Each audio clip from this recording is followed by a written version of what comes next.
जीले हा का कहला तो तोरा गइला के गम में सुनु सनम दूगो बियर मंगा के पीले हा तोरा गइला के गम में सुनु सनम दूगो बियर मंगा के पीले हा।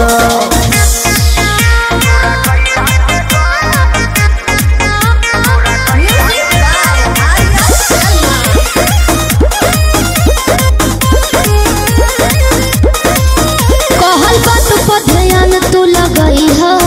कोनो गलत कदम ना उठाई हो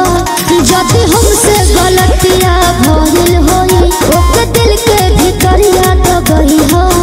अरे काज जब छपाई त काहे ना जानते रोके के प्रयास कइली हमार बस चलता पहिले तो सब कुछ हम ही रही कब भतर के खास भइली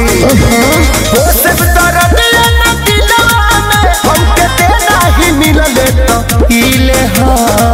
जानो तो तोरा गइला के गम में सुनु सनम दूगो बियर मंगा के पीले हा तोरा गइला के गम में सुनु सनम दूगो बियर मंगा के पीले हा।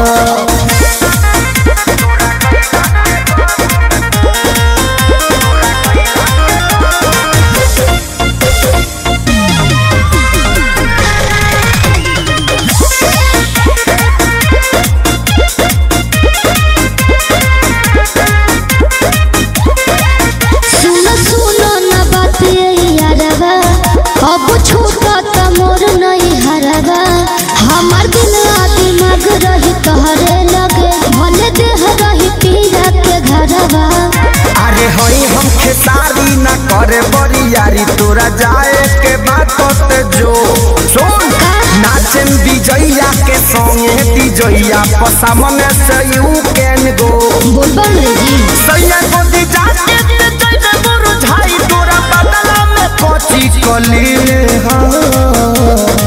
तो तोरा गइला के गम में सुनु सनम दूगो बियर मंगा के पीले हा तोरा गइला के गम में सुनु सनम दूगो बियर मंगा के पीले। एंगल म्यूजिक कुमार रमेश की प्रस्तुति।